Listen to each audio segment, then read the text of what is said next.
Hello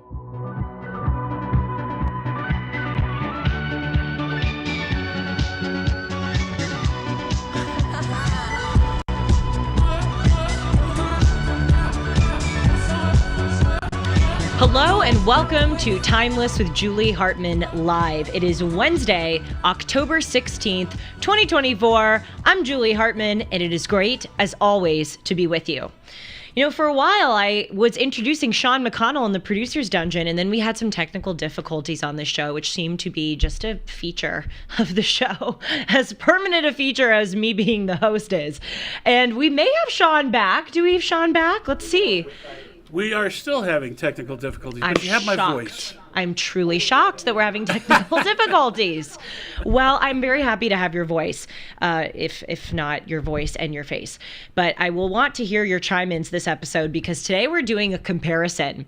This was Sean's idea of yesterday, Kamala Harris on Charlemagne the God, and at the same time yesterday, Donald Trump's interview with the Economic Club of Chicago. He was interviewed by the CEO of Bloomberg. And to pause and identify some immediate disparities.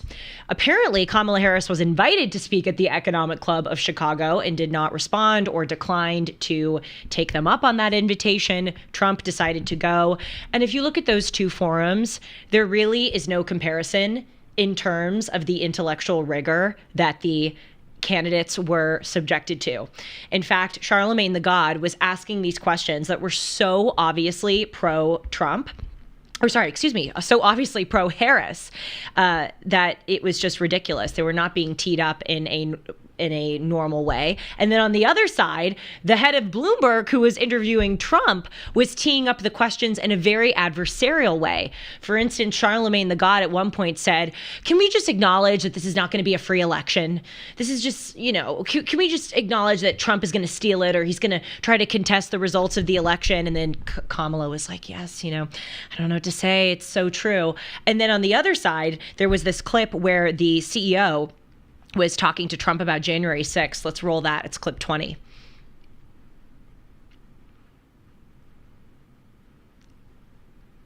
Go to the election. Will you commit now to respecting and encouraging a peaceful transfer of power?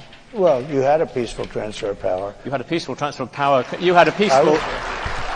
Come on, President Trump. You had a peaceful transfer of power compared with Venezuela, but it was by far the worst transfer of power for a long time. Thank you. I appreciate that because this is what they like to do. This is what they like to do. It's very interesting. The question, President Trump, is would you respect the decision? When I found out about this interview, I did a little check. He's a man that has not been a big Trump fan over the years. So I had a choice. Do I do this interview or not? I'm glad I did it. But do I do this interview or do I disappoint a lot of people? Because I know a lot of people in the audience. But his view is very different than mine. Let me just tell you. I'm asking March, you, we had a term, peacefully and patriotically. All right, we know that. We know what he's going to say to that. But you can see the way that question was teed up in the whole interview. I watched both of these interviews, each hour long. Charlemagne the God was asking very teed up, cushy questions for Kamala Harris, whereas this individual was asking very pointed, often adversarial questions of Trump. Just to cite the other example, let's play clip, let's see what the clip number is here. Clip number 7 of Charlemagne the God saying, isn't it just the case that Trump is going to try to steal this election? This man is weak and he is unfit. So why is everybody sitting around acting like Donald Trump isn't going to plan to steal this election if he loses? Like, Republican officials won't certify the results of the election. We know it's Donald Trump's Supreme Court. Why are people acting like this is going to be a free and fair election? Yeah. Being said, I do. That is clearly an unbiased interviewer right there. I want to go through and compare these to show some of the answers that these candidates give. Kamala Harris was talking a lot about issues pertaining to the Black community. That was a major theme in her discussion, whereas the entire time, literally with the exception of that clip, which you just heard about January 6th, Donald Trump was asked about economic policy. And just the again, intellectual rigor of the Chicago Economic Forum versus Charlemagne the God cannot even be compared. But let's start with Kamala. I actually thought in the first minute of the interview, she had a really good answer. I'm not being facetious. She was asked why she repeats herself so much. And here's how she went with it. Clip 1. They've been saying a lot of your press hits get criticized. You know, folks say you come off as very scripted. They say you like to stick to your talking points. And some media says you have... That would be called discipline. I actually think that's a really good answer. Sean, what do you think? I actually watched that and I was like, yeah, you know what? That's a pretty good way out of explaining your word salads.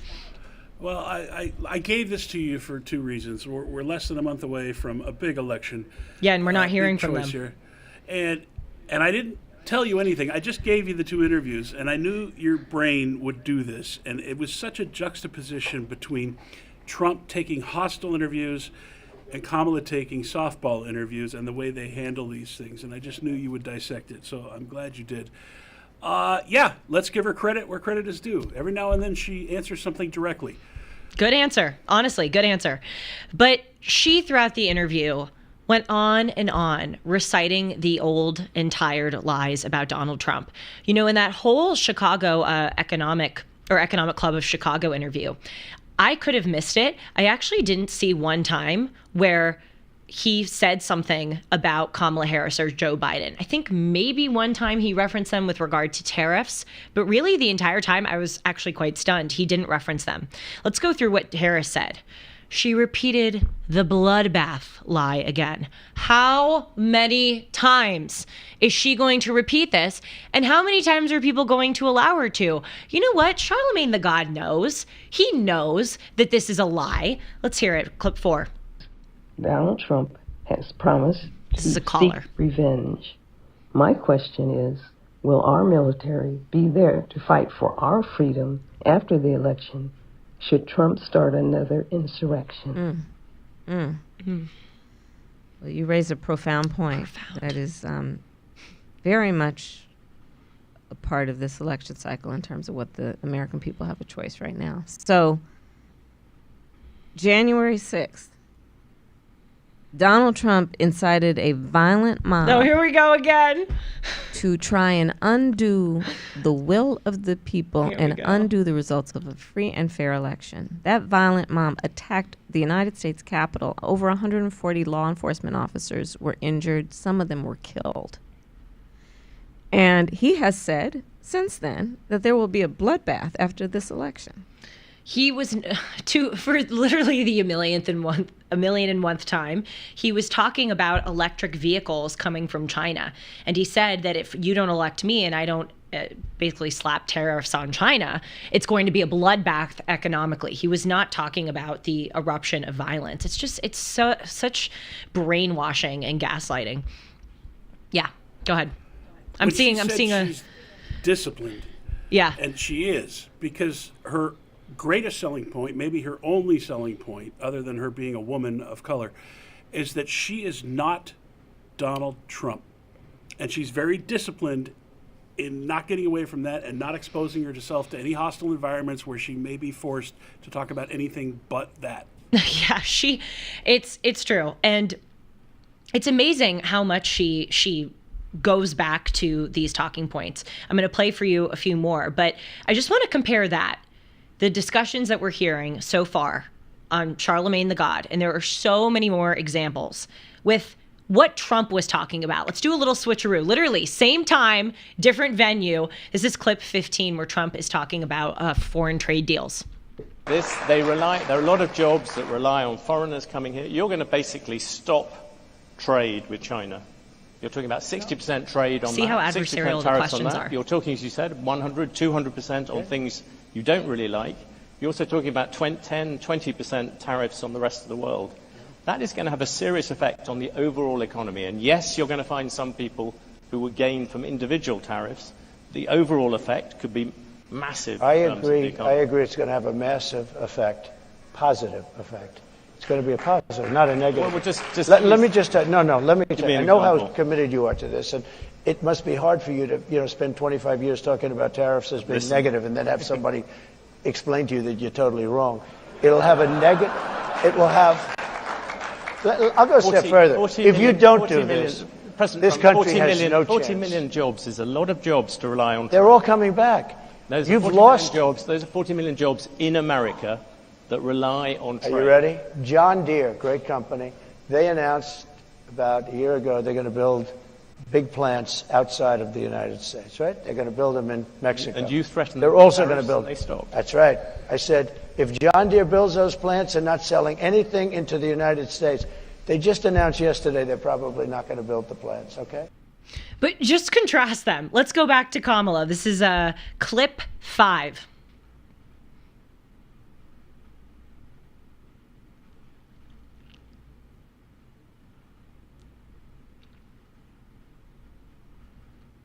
Should I start imitating? Yeah, we are efforting clip 5. You know what's interesting? I could wish imitate it. Donald Trump would have said to the guy, the Biden-Harris administration kept my tariffs on China and added to them. I know. Oh, look, it's you. You're back. You're on camera. Hey, hi, me. Yeah, no, it's true. It's very true. Do we have clip 5? I think we have clip 5. All right. There seems to be some confusion up front. What was the clip about? Fascism. Fascism? Yes, which apparently is the issue at stake, according to go. Kamala. And the other, Donald Trump, is about taking us backward. The other is about fascism. Why can't we just say it? Yes, we can say that. Okay, so literally just juxtapose the two conversations where they're having this conversation about trade and jobs and then they're talking about fascism. Let's go to another one. Someone calls into Charlemagne the God and asks Kamala Harris a question and literally refers to the fact that he thinks that Trump is going to put anybody who's not white in camps. And Kamala Harris, listen to how she responds. You know, it calls to mind John McCain. Remember how John McCain, someone said Obama is a Muslim or Obama is a terrorist, and they were saying it disparagingly. And John McCain said, no, President Obama is a decent man who I happen to have disagreements with. Juxtapose that with clip 9. And I have a question for Kamala Harris. Could you please respond to Trump's claim that he's going to use the Alien Enemies Act of 1798 to round up immigrants if he wins the election? This law was last used to put Asian Americans in internment camps during World War II, and I have a sneaking suspicion that if Trump wins, he's going to use this law to put anyone that doesn't look white in camps, and I'm scared. Yeah, so you've hit on a really important point and expressed it, I think, so well, which is he is achieving his intended effect to make you scared. Really? Really, Kamala? You're saying what she said to the other one? Such a profound point you bring. I mean, that's just really gross.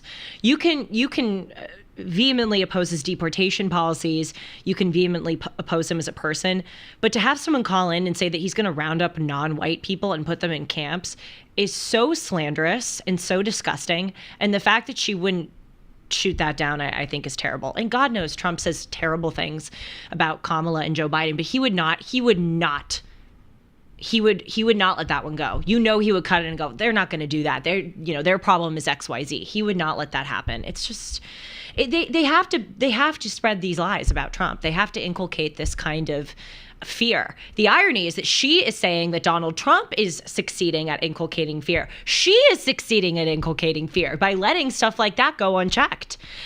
Let's play another one where she is saying that Trump, she's like vaguely kind of alluding to the fact that Trump colluded with Russia. She was saying she was on the Senate investigative committee when this was happening. She brings up that again. It's just so old and tired at this point. Clip 3. And Donald Trump, during that time, secretly sent COVID tests to the president of Russia, who, by the way, do not forget, in the 2016 election, because I was a member of the Senate Intelligence Committee when we investigated it, targeted black voters in 2016 with mis and disinformation to discourage black people from voting in that election. And this is just another of the very many examples of who Donald Trump really is. By the way, I'm seeing people from the chat. Somebody's saying aloha from Maui. Thank you so much for being here. I really appreciate seeing your reactions. Yeah, my gosh. Oh gosh. Well, I don't even know what she's saying there. She's trying to kind of dog whistle or sprinkle something about the Russia thing. You know, Trump actually brought up Russia and his relationship with Putin, or rather the interviewer brought it up and he answered the question. Let's play that, clip 19. Controversy of the past week. Can you say yes or no whether you have talked to Vladimir Putin since you stopped being president? Well, I don't comment on that, but I will tell you that if I did, it's a smart thing. If I'm friendly with people, if I have a relationship with people, that's a good thing, not a bad thing, in terms of a country. He's got 2,000 nuclear weapons, and so do we. China has a lot less, but they'll catch us within 5 years. That sounds if very I have a much relationship, I don't talk about that.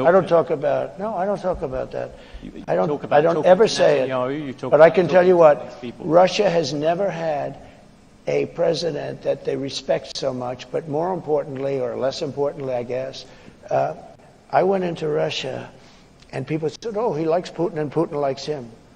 Let me tell you, the first thing I did was terminated Nord Stream 2. Nobody ever heard of Nord Stream 2. It's a pipeline from Russia to Germany and all over Europe. I said, wait a minute, to NATO. I said, so let's get this straight. My first meeting, I said, so Putin's building the biggest pipeline in the world. He's going to Germany, but all over Europe. And you're paying him billions of dollars a year, or billions of dollars a month. Germany's paying billions of dollars a month. And we're supposed to protect you against the guy that you're paying all this money to. So is there something wrong with my thinking? The thing about Trump is that he really does tell you what he did. I don't really get the sense from him, and sometimes he could very much benefit from maybe some coaching or a little bit of decorum, even a little BSing, dare I say, with some of his answers. But he never goes down that path. He's always giving you a straight answer.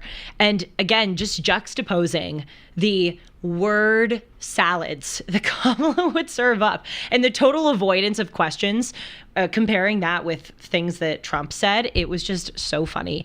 Let's look at her answer on reparations. I was watching this, Sean, I don't know if you watched the whole thing, but as they were asking her stance on reparations, I was predicting in my mind, how's she going to get out of that one? And it was a pretty low, I wouldn't rate it very highly. You know, we rate my pillow segues or gold segues on the show. Speaking of something light, let's talk about a pillow. You know, we'll call it like an 8 out of 10. I would rate her answer, the way she gets out of doing the reparations thing, like a 2 out of 10. Let's roll it, clip 8. Being said, I do have clear eyes about the disparities that exist and the context in which they exist, meaning history, to your point. Wait, pause. I'm so sorry. Can we start from the beginning? That one sentence is so funny.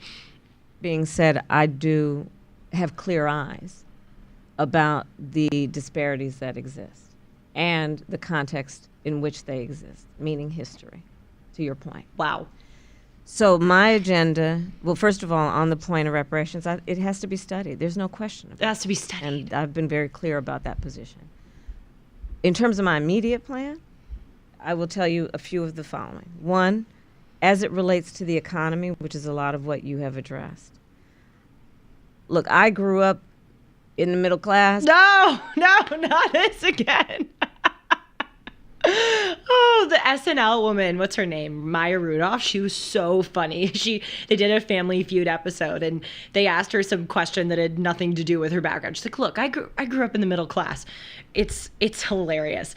But see, even with that, she's going, it has to be studied.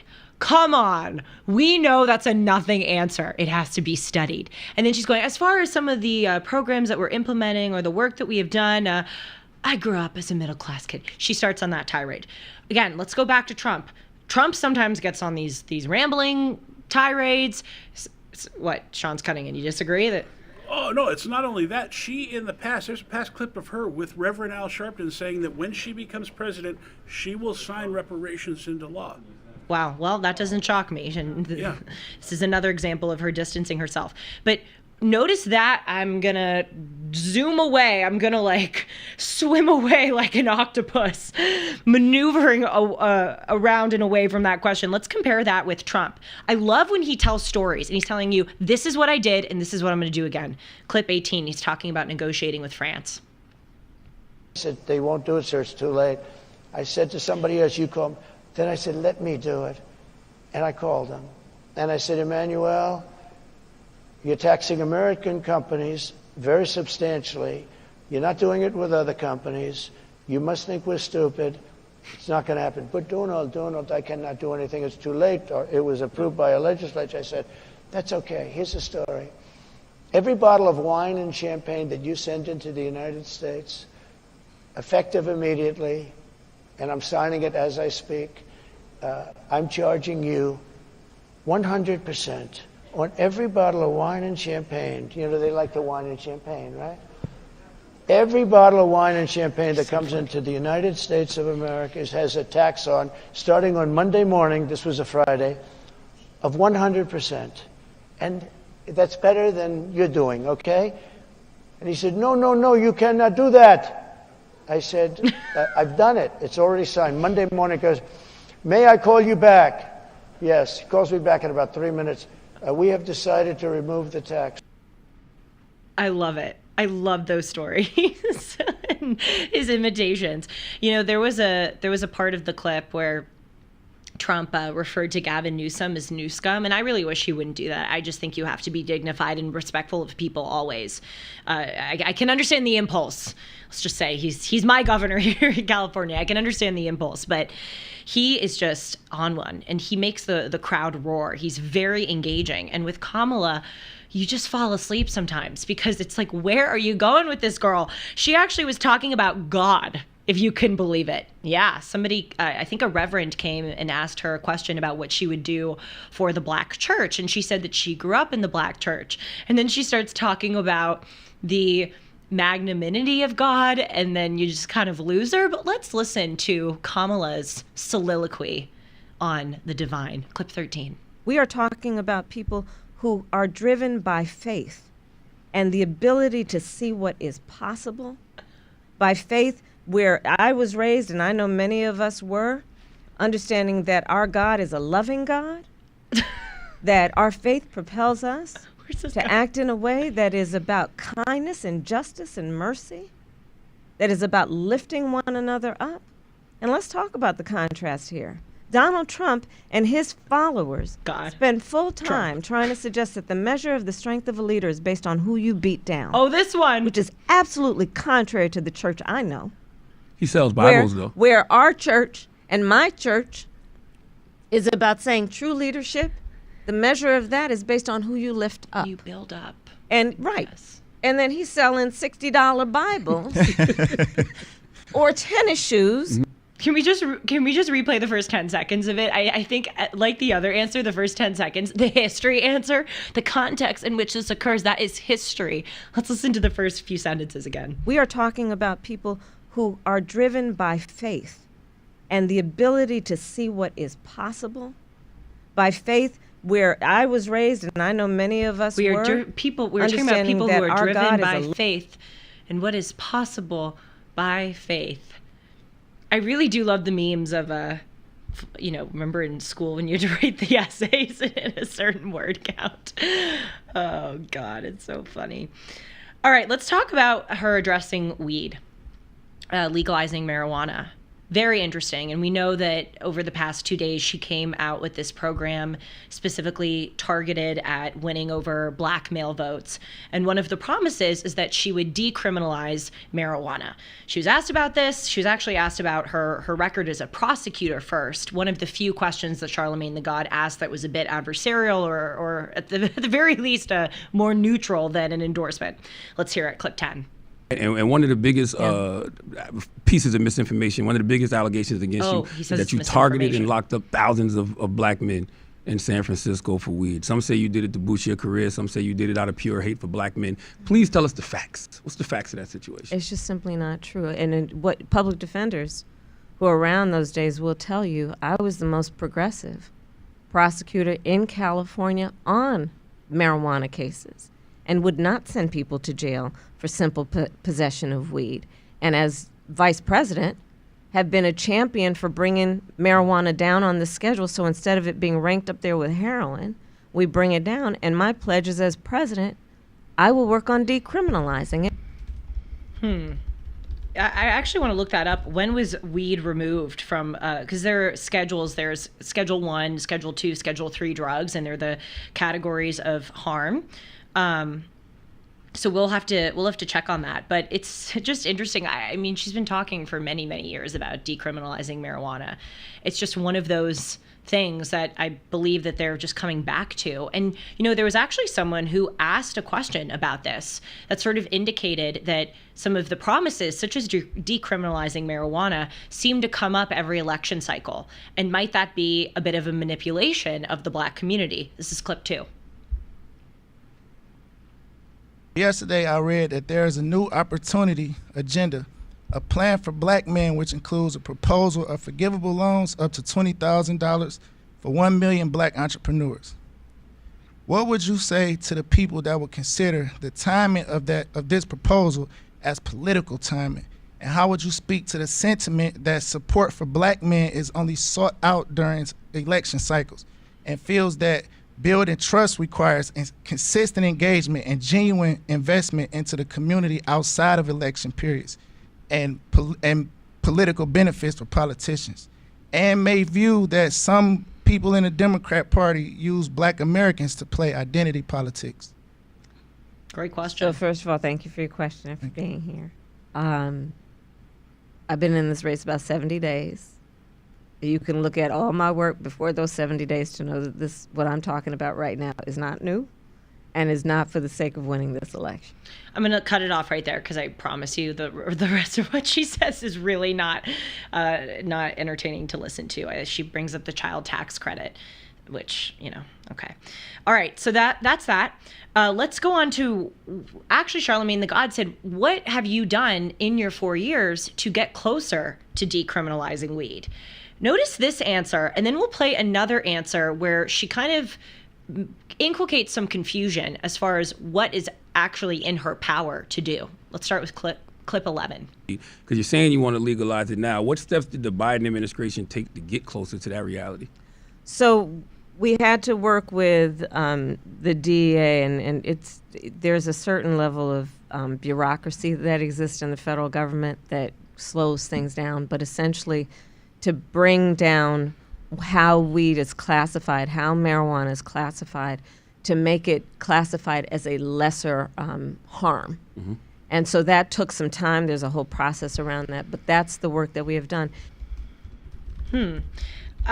Also, how does the classification of its harm have to do, well, I guess it may have something to do with the extent to which it is criminalized, if it's, more harmful as opposed to less harmful. But you notice that she's like, oh, we had to work with this government agency. And there's a lot of bureaucracy, which I'm not going to get into, but we're laboring all day to try to fix it. It's like, come on.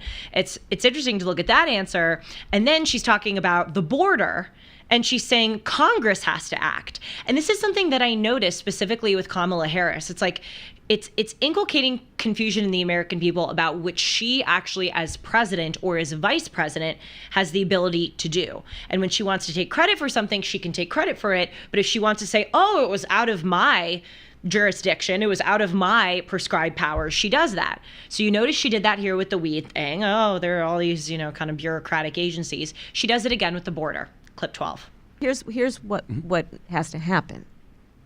Congress has to act to fix the immigration system, and it has been broken for a long time.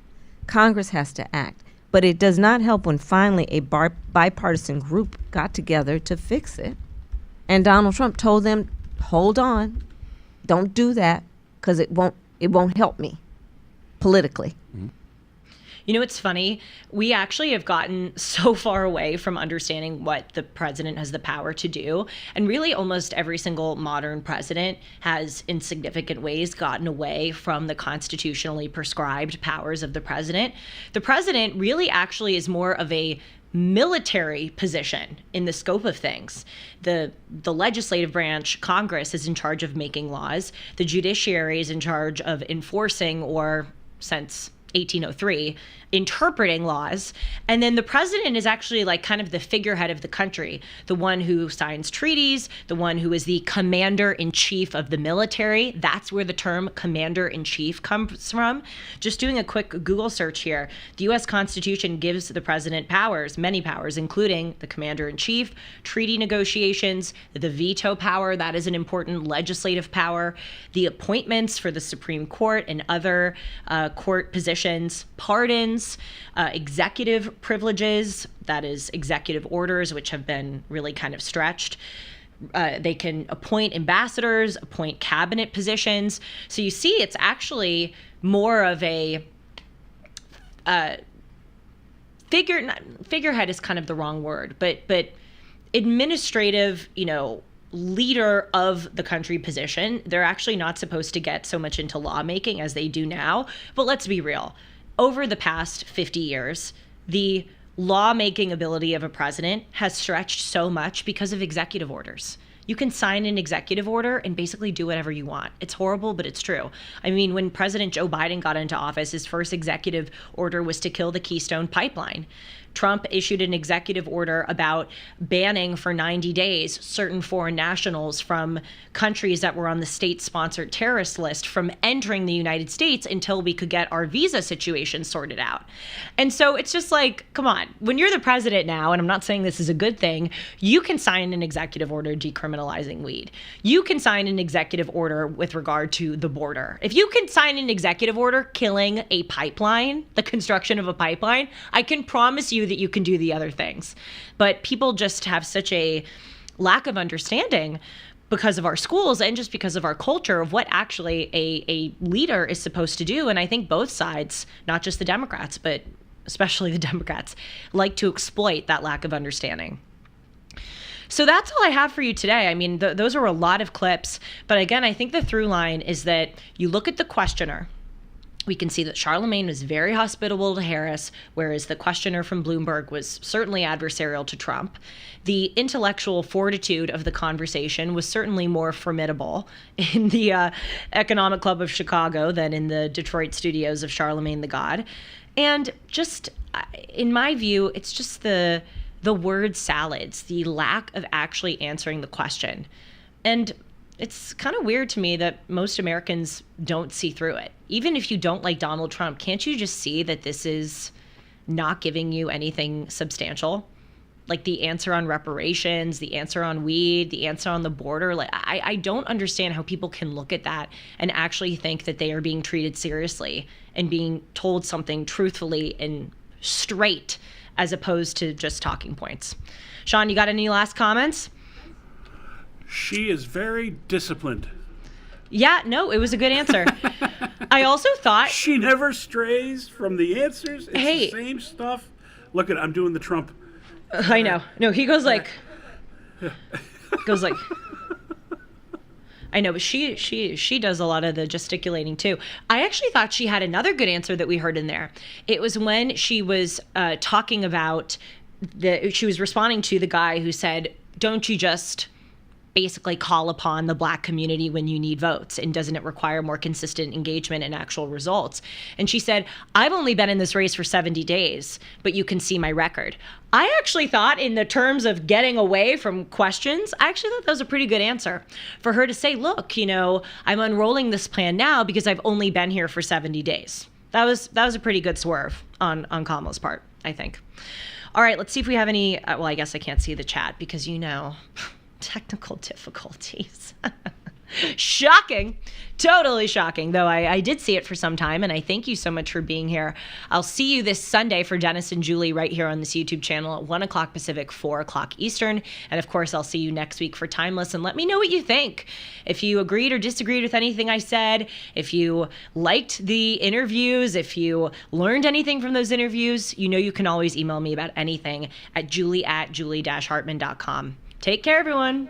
Julie, yes, I know. Before you put this episode to bed, I gotta say, that's pretty good. I'd rate that 9 out of 10. Yeah, that's right. Let me tell you about My Pillow. I know you're dying to hear about My Pillow. Well, Lucky you. For the first time ever, MyPillow is giving you a standard classic MyPillow for wholesale prices. That means you can get it for only $14.88. But it gets better. For a limited time, MyPillow is offering their entire classic collection at wholesale prices. Get the queen size MyPillow for only $18.88. Upgrade to a king for only $1 more. Get the body pillows for $29.88 and the multi-use MyPillows for only $9.88. Go to MyPillow.com and use the promo code Hartman or call 1-800-566-6745 to take advantage of wholesale pricing for the first time ever. And on top of that, you can receive free shipping on orders over $75. They have never been offered this low before. There are limited quantities at this price. The limit is actually 10. So once they're gone, they're gone. Go to MyPillow.com or again, call 1-800-566-6745 and use the promo code Hartman. Take care. I'll see you soon.